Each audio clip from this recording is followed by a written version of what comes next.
Got it. Welcome everybody to the Ortelius March 16th architecture meeting. Let me share my screen and we'll get going here. So go ahead and sign in to the shared doc. And so let me jump over. Of course, Zoom's always in the way.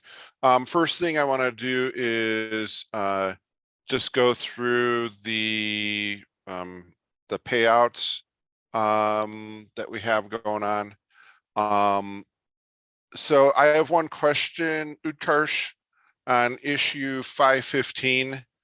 We didn't assign a bounty to that one. If you could let me know how many hours you put in on that one. And then I will get everybody paid out. Okay, I'll check that. Currently, I've joined from my mobile, so no problem. Just either update the issue or just DM me. Sure, I'll do that. So what and I think everybody has been set up in everybody on the list has been taken care of in the GitHub sponsorship setup portion. So I will, once I get that number, I'll go through and pay everybody out today. And I'll just, what I'm going to do is I'm going to put in a pay date here. Or I may just do I'll probably keep it all in the same spreadsheet so I can keep track and have a running total of where we're at with our our money from the Ripple grant. So some of the things that we have going on that front, I did finish up the architectural document. So if you want to look at that, that's what I'm going to do. Go into it so people can docs. I merged it this morning, so let's see what we get.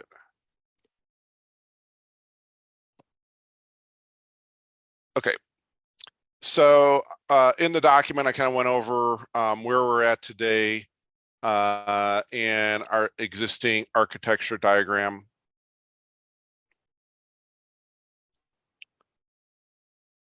See how.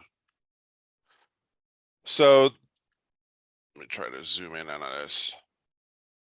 This is one of the weird things with the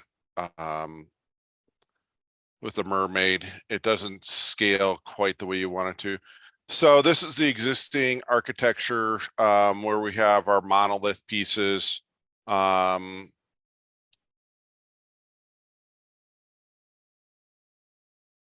So let me go back a page, and one of the weird things with the mermaid stuff is you have to use your browser zoom to zoom in on the information. They don't have like a zoom button available yet. They said it's a known issue.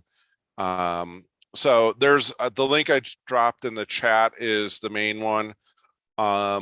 So there's a diagram of the existing architecture, and then the new architecture diagram is also going to be available out there. That one I'll pull up separately, so it'll be a little bit easier for us to take a look at here in a second. So one of the things I did was try to define our functional requirements, some of the information that we need to grab. Like I said last time, this is from that spreadsheet I had of the information that we want to grab. I've been playing around with the OpenSSF scorecard portion, and there's probably another 6 things that we should add to this list from the scorecard portion of things. Things like they have a I'll actually run it. Oops, wrong one.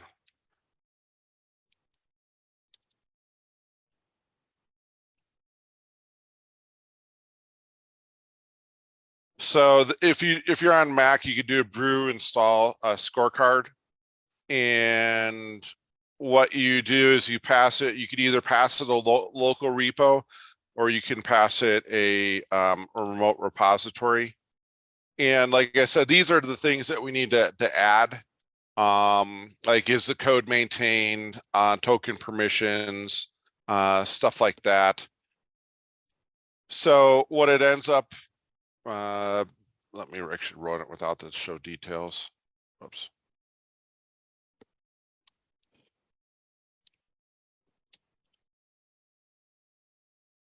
Get a better report here that's a little bit easier to read.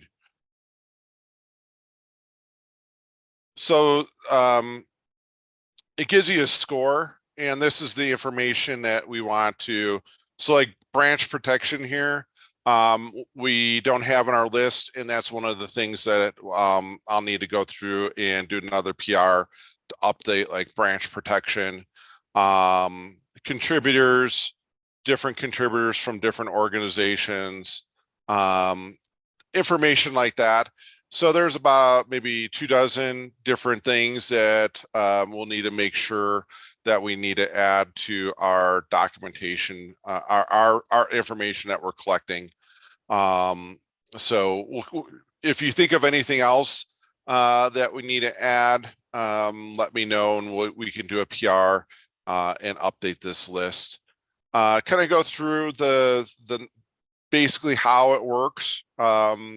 So the new architecture will still utilize the Nginx reverse proxy, and then route to the backend microservices based on the URL being accessed. And you can actually see the transaction flow. We'll dive into that picture here shortly as part of that process. So the web front end will be accessing the RESTful API endpoints. And there's parts of how we deal with the push through cache. And the CLI will use the same RESTful APIs for the most part. So whatever the front end's doing, the CLI will be there as well to populate the data into the database. Some of the things, the technical decisions that we've gone over the last pretty much year, we're going to move from Postgres over to a graph database. And the reason we're going to use a graph database is because of the dependency relationships that graph databases can navigate much quicker, and we can have a simplified data structure in the graph database following those dependencies. One of the things another question that always comes up is, why are we not just taking like a SBOM and storing the SBOM JSON format just as it is into the database? And one of the things is there's a lot of redundant data. So we have to go through the normalization process to eliminate the redundant data and only store data once and then point to it at that level. Why did we choose Rango over any of the other graph databases? One of the things when I was looking at the Rango database, it acts as a document store as well as a graph database. So you don't need a predefined schema. And that's one of the nice things. When you look at other graph databases, you have to create predefined schemas and create the indexing and stuff like that. And Rango, from what I could tell so far, just handles that natively without us having doing extra work. Why are we using blockchain? We pretty much all know that we want to give a immutable history of the transactions. And one of the things when you look at the XRPL blockchain over some of the other implementations is it uses proof of consensus versus proof of stake, or there's no one, I can't think about the I can't think of the term off the top of my head. And one of the things with proof of consensus especially in the XRPL implementation, is the current state of each block is maintained. So like with Bitcoin, if you want to go through and add something to the blockchain, you have to actually start at the beginning of time and walk your way all the way through to every single block to add yours, where the proof of consensus in the XRPL, the current state is known for each block, so you can just look at the last block and add yourself to it. Makes it much more efficient at that level. This is a big one. Why are we using NFT storage? One of the things that has been added in the last XRPL update is NFT storage as a first class object. So we don't have to do anything extra. And then just based on the cost, it's about 4 terabytes a month compared to like a AWS, which is $20 for a terabyte per month. And that stuff will add up very quickly. And the reason why NFT storage is so cheap is because they actually use Filecoin behind it to kind of sell or get contracts with storage companies, and they bid to become part of the network and get paid on that part. Some of the things that we're going to be doing, we're going to retire the monolith and replace it with a new front end. Right now, leaning towards the Riot.js. So Docker Hub is what is uses Riot.js. So we have a working model that we can copy from. So if you look at the Docker Hub UI repo, you can see their layout for Riot.js. One of the other things with, and I'm going to write this up for the UI part, that's another phase 2 of the architecture. So Riot is component based. So you can actually have web components. So, like in our component, we have the different boxes of the information. Each one of those can be a component. And what I'm looking at is we may even split out each web component into its own repo. So we'll actually have microservices at the UI level as well. They actually won't be running in individual containers because they actually get compiled into a runtime web front end through Node.js. But from an architectural standpoint, we could actually have a web component repo broken up, so it makes it easier for us to allow people to work on different pieces without stepping on top of each other. Jury's still out on that. I have to do some more research, but I'll write up a document on that front. We will have an abstraction layer, and the abstraction layer will sit in front of the XRPL and OCI registry.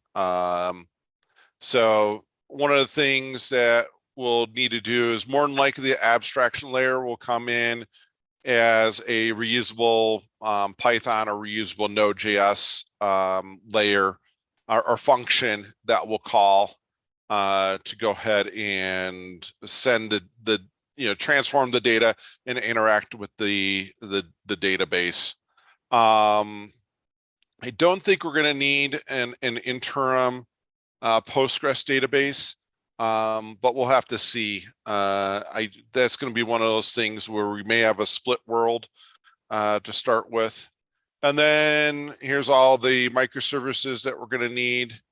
Our JSON data, how the push through cache works, and the transaction flow. So I'm going to actually pull up some of these diagrams locally in my browser so you can actually see them a lot easier.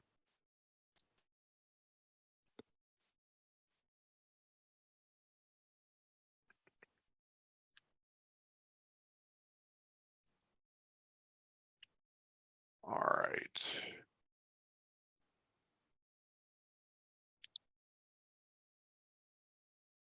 And these are all checked into the repository, so you can view them from there. So if we look at the new architecture, minimize this. Go to preview.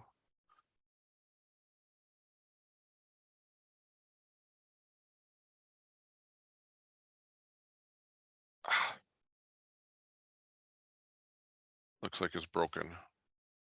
Dang. One of my plugins got messed up. All right, let's try it from this side. New architecture.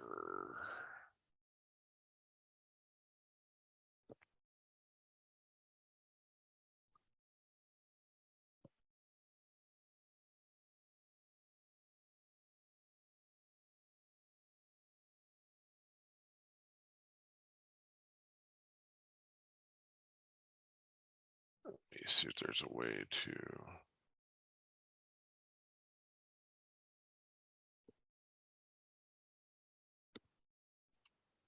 This is where it's going to be a little difficult with the way that renders.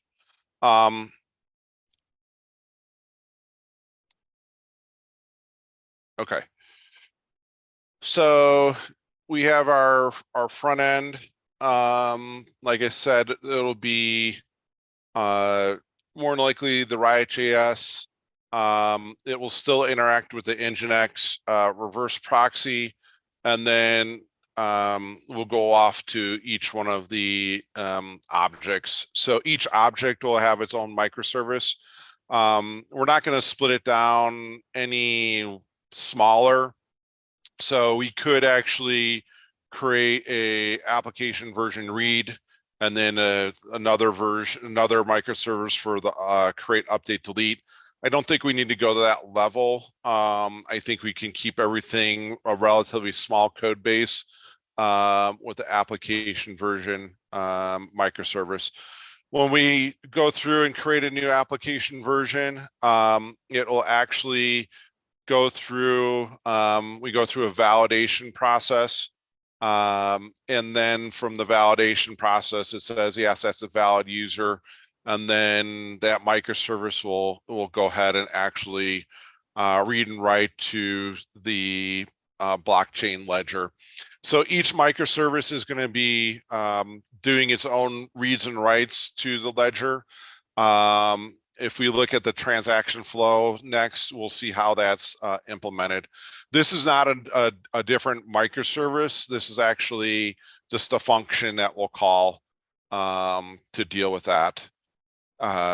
So it makes it easier. I did look at other ways to where you could do like a pub sub and put all this stuff on a topic and stuff like that, and really break it down into fine grain. So you could actually split the application version into multiple microservices and do routing through pub sub and stuff like that. I think it just became overly complicated for what we needed to do. So just kind of skipping that level and trying to keep it simple. Whoops. For what we need. There it is. Let's look at transaction flow.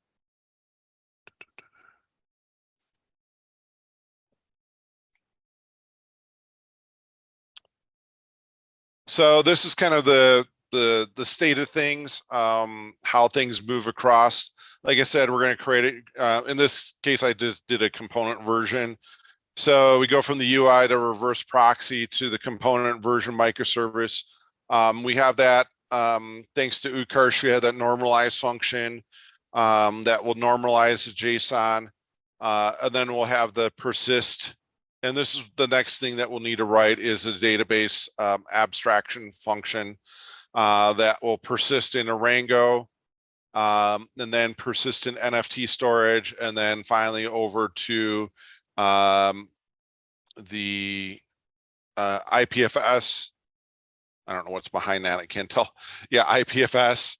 And then that comes back. And from there, once we get the IPFS SID,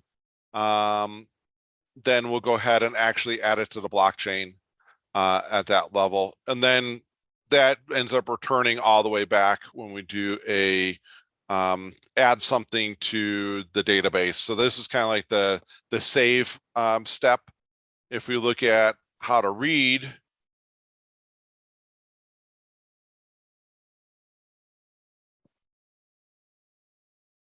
read kind of works very similar, where we come through this microservice. One of the things on the read will be a certain key that we're looking for. It'll basically say, I want to find a component version that's named X.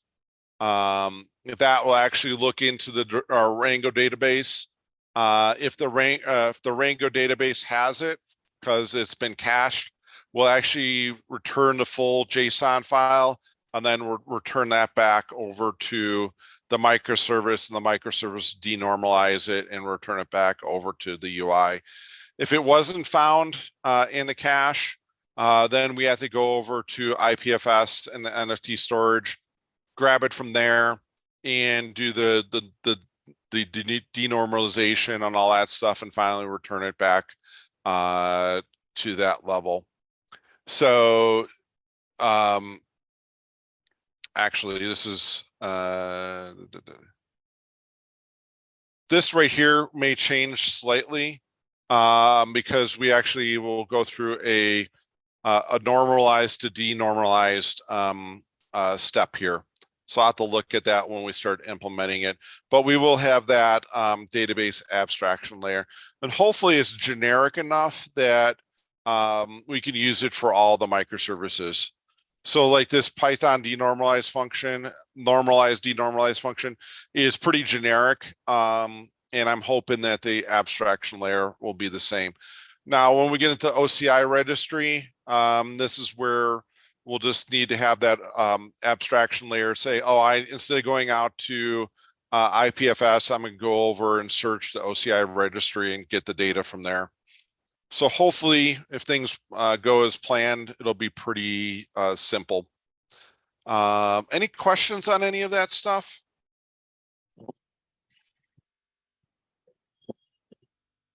So Steve, when you're saying this abstraction layer, right? So are we moving towards, say, object-oriented programming where we'll define an interface and there will be multiple implementation of that, or there is some other mechanism?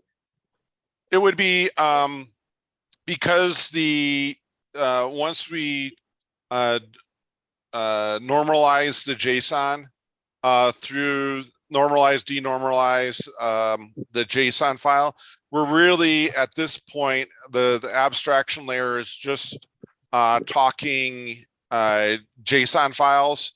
It really doesn't need to know the contents of them. Mm-hmm. So when we go to that's the beauty of the Rango and the IPFS. We're really just storing the JSON as it exists. So the abstraction layer doesn't need to really know what it's dealing with. It may, the highest level it'll need to know is the type of the object and the name of the object, and probably the domain. And that's part of what will be added to the blockchain as well in the metadata, is the type and the name and the domain. Okay. So that would be like type-based routing. Yeah. So the only thing that really needs to know the type is the microservice itself. Even there, it is kind of generic. The only reason we put this microservice level in place is if we need to combine data from multiple types. So like an application is made up of components, and we kind of need to pull that information together at the microservice level. It is theoretically possible that we can make one microservice and one, be totally generic, but I think we'll run into issues down the road when we try to combine things and add extra data to it. So I think having a microservice per object is going to be the easiest way for us to go. Even though when we get to the back end part, that will be all generic. Okay. Okay. Yeah, that makes sense.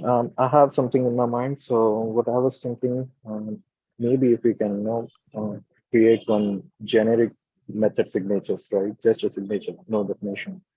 Mhm. And if we have like multiple implementation and based on some decorators or some annotation, if we can, um, tell API that if do you want to use this NFT storage or do you want to use OCI registry? Yeah, exactly. And I'm thinking at this level, this function would look at maybe an environment variable or something to say that, or like a database connection Correct. string, Yes. that would tell us that we're talking to, um, this abstraction function will always talk to a Rango, but it may or may not talk to IPFS or it may talk to OCI. So I think based on the connection string, we can kind of have an if statement in this abstraction function saying I need to go talk to OCI and perform these OCI queries to get the data, push and pull data from OCI versus talking to XRPL and IPFS. So do you want me to take that story? Yes, I think the next steps, I'm going to go ahead and create more issues, laying out the functionality that we need to start pulling together. So like this one's basically done. So we'll need to start this one. And then when we do this one, we can kind of do it incrementally. So the database abstraction would just talk to a Rango and we wouldn't worry about IPFS to start with. And then once we're happy with just being able to send something from like the CLI, where we're going to add a new component version through the CLI, that we would go ahead and add the component, go through this whole process, make sure it's in a Rango, and then we can kind of query the Rango database outside of our implementation to make sure the data is getting stored correctly. Once we're happy with that, then we can go ahead and do the next step where we can hook in the UI to pull the information from a Rango. And then at the same time, we can add it to the backend storage, the blockchain and IPFS. So it's going to be incremental, Okay. and I'll start creating issues around that. Oh, cool.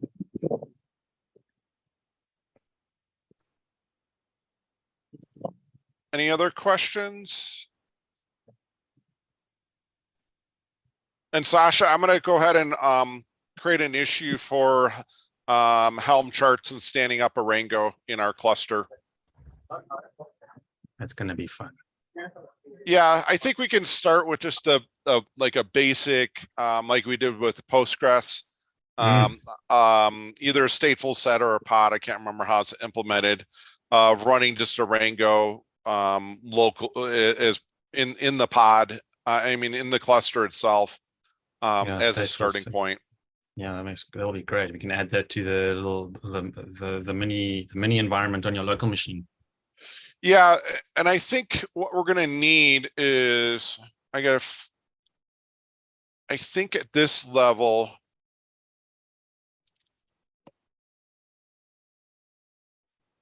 so we have the Ortelius Helm chart. I think we should create a second whole set of Helm charts. Maybe we could call this like Ortelius, whatever version, V10 or something like that, or V20, would be the or Ortelius ledger or something like that. Tracy, what was are we using evidence store or evidence catalog?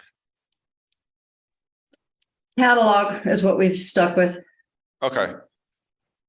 So we may want to, I may create a new Helm chart called Ortelius catalog or something like that as the Helm chart, which would be the new version versus the existing version. So we kind of have two different playgrounds so we don't step on top of each other.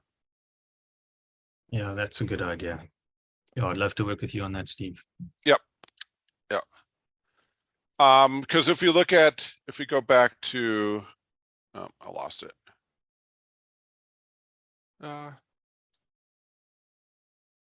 So if we go back to the architecture diagram, we have about 24 at the most microservices, or like 18 microservices that we'll need to work with.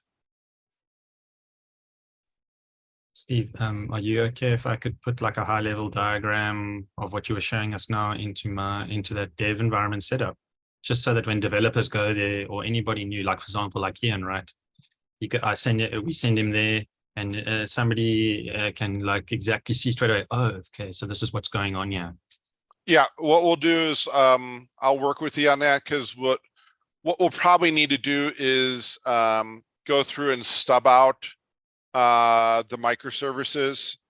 So at minimum, they just have like a health check, or you hit the endpoint and always returns true or something like that.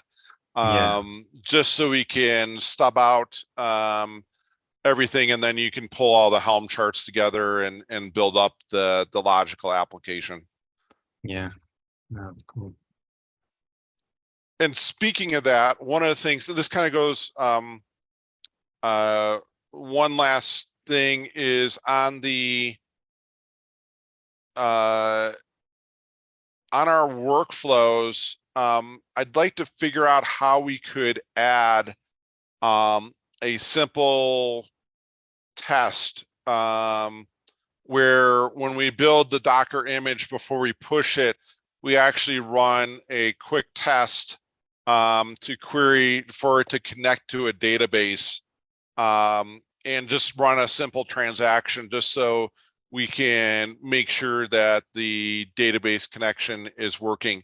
One of the things I've been watching over the last couple of weeks is, as the dependabot comes along and bumps versions, that we just need to, even though it's a minor bump, that we just need to make sure that that version with all the new dependencies is connecting to the database correctly. Usually we'll find out something pretty early on if one of those dependencies messes up the database connection. Like the fast API version gets changed or something like that, where it's no longer compatible. So just wondering any ideas on that, if we should have like a simple database out in Azure that the workflows can connect to, or if we should try to stand one up on the fly, or have a pod, a Docker image that has a database in it that we talk to. I think whatever we do, we have to just think about adoption and simplicity. What is the easiest road? This is just for doing a string test during our workflow build. Right, but for contributors, do they have to have something downloaded locally to do that, or is it something we can add to code spaces? It all happens in the GitHub workflow. It doesn't run anywhere locally on a person's machine. I suppose it doesn't matter then. So Steve, just one solution. So how we do these kind of things is we write one more application, and we say that is a functional test application. And that has some positive scenarios, happy flows. Okay, so we just verify if our Kafka brokers are listening to a topic, and topics that we consumer groups are actively consuming events and those kind of scenarios. So similar, I think we can write a Python script that we can run in our workflow, and that should do good. Yeah, because there's things that we definitely need like a driver application that would go ahead and for us, even a simple curl command would work to make sure that we're connecting to a database and just returning correctly. Because the things okay. So is it just a test that the connection is healthy? Yep. So like one Okay. of the things that I can't remember who found it. I know their GitHub handle or their devd found that we had a bad cast in one of the objects. So it was expecting a list with a lowercase l, and we had a list with a capital L. So when we went to hit the endpoint, it would throw this Python error because the cast wasn't quite correct. And that's just a simple, string, string test that is querying the database and returning the data. So Steve, we have this health APIs for each microservices, right? Yes. Yeah. And that does like a select 0 or select 1 from the database. Yeah, so I think if we, if we can leverage those health APIs, we won't be needing any other thing to just the data extension. So, Yeah. Is that test being done during the GitHub action when it's running? No, right now the health API endpoint is being used by the Kubernetes clusters as a health check as part of the pod. Okay. When do you want it to run that health check again? Is it just when it's about to? We need, so after the Docker image gets built and before it's pushed, we need to run a test. To the database server. To that, against that image that we just built. So we have to do a Docker run. I see. You want to run that. Okay. I want to actually run the Docker container in the workflow. And test the connection to itself, basically. Test the connection to something. Okay, like a mock service. You need like a mock service. Yeah. And we could have a predefined, we have our Postgres database running out in Azure. We could connect to that. So we can actually have pass in the credentials to that Docker run to have it go connect to our Postgres database in Azure. And then once it's running, we can then throw a curl command at that endpoint. That sounds like a good idea. Okay, well, I'll take a look. So does it test connection to the Azure database running? Because in Azure, okay, yeah, that makes sense. I mean, Microsoft own GitHub, right? So it should be on their network. Yeah. Yeah. We'll have to see how what needs to be exposed as far as credentials and stuff like that. Yeah, it's interesting. The networking part. The other thing we could do would be to change the Python code so we could actually run a command without running the actual Docker image. So you can actually do a kind of like a run with a different entry point, basically, that would run a snippet of code. So it really wouldn't be connecting. It would still connect somewhere. But at the same time, we're not having to run a Docker image per se. We could actually execute the code directly because the Python interpreter exists in the workflow. Yeah, that makes sense. So you don't have to run a whole pod. You can just run like a piece of code. That makes sense. The whole goal is to validate that the dependencies that we're getting spit out by Dependabot are valid, basically. That we didn't have a breaking change because some low-lying dependency. Is that to mitigate that issue you had the other day with the driver change? No, that was a coding typo. Okay. But that would have caught it as well. Okay. Yeah, that string test would have caught that issue. Yeah, that's true.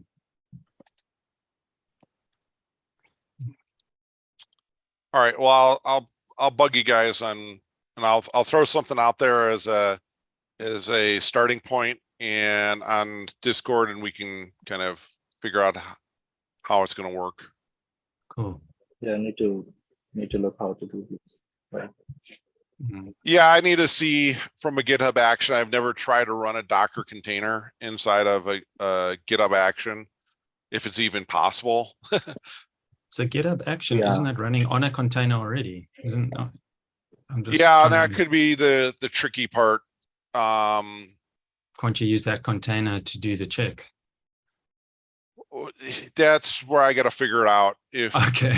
I'm just- because there's that weird thing where you can't run Docker inside of Docker yeah. because you need access to the Docker socket, which is a volume mount of the var lib docker.sock file or something weird like that Yeah, that there's you some have to weird stuff expose there. over. So like the Docker build subsystem on GitHub uses buildx, and buildx doesn't require a Docker daemon to be running.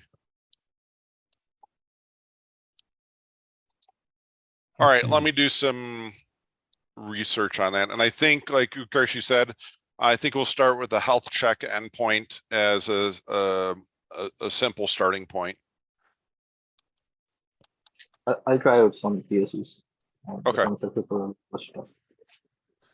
Yep. The whole goal is really the whole goal of the string test is just to validate that we don't have a breaking change in the dependencies that we've built into the Docker image. And those dependencies, even though they resolve through the package manager, pip, those dependencies at runtime may fall over each other and cause a breaking change.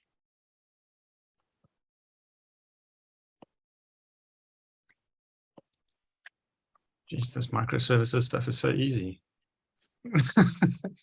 Well, the nice part is we'll So- because they're so isolated and not very complicated, doing stuff like this is should be hopefully pretty simple.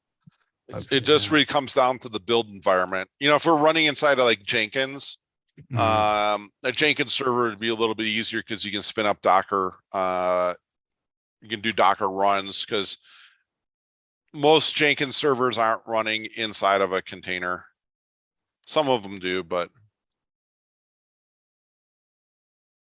All right. Any other questions or anything else I may have missed out on? I want to ask something. Does Yes, we Robert. need the UI stuff for the Ortelius? We will, but I'm thinking the starting point will be from the command line.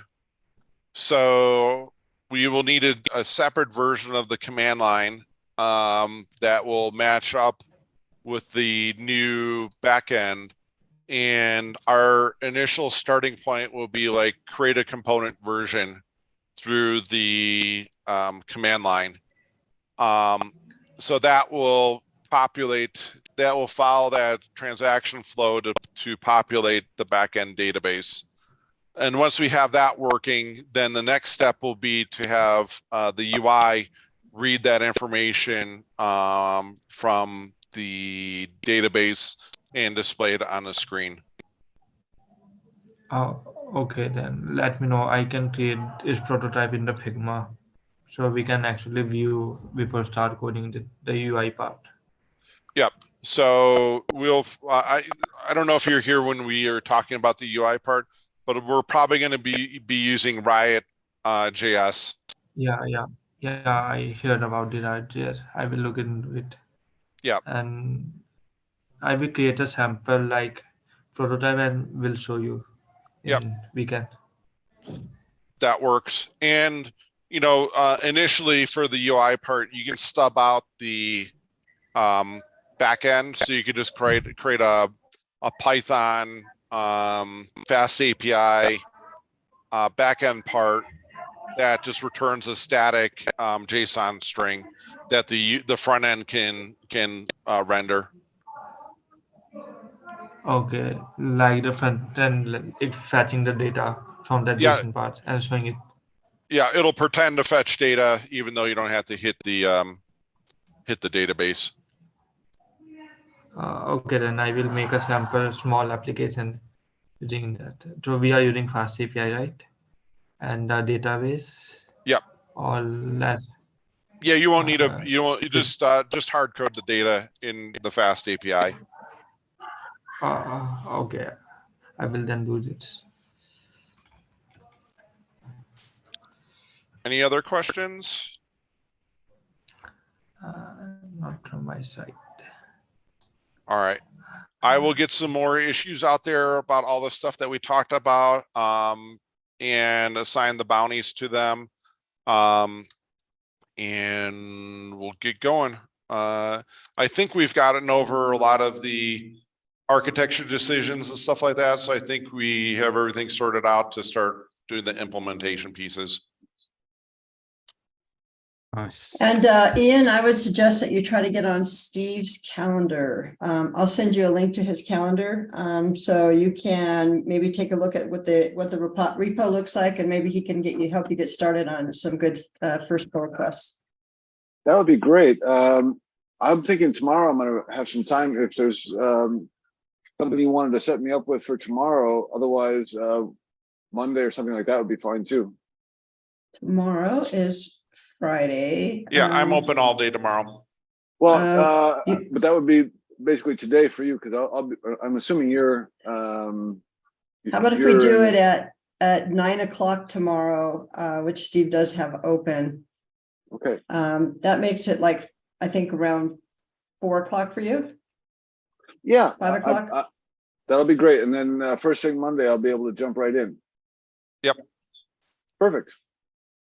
Yeah. If you want to set me up with that time slot, that's great. Otherwise, just send me an invite and I'll try and get on your calendar here in the next 20 minutes or something.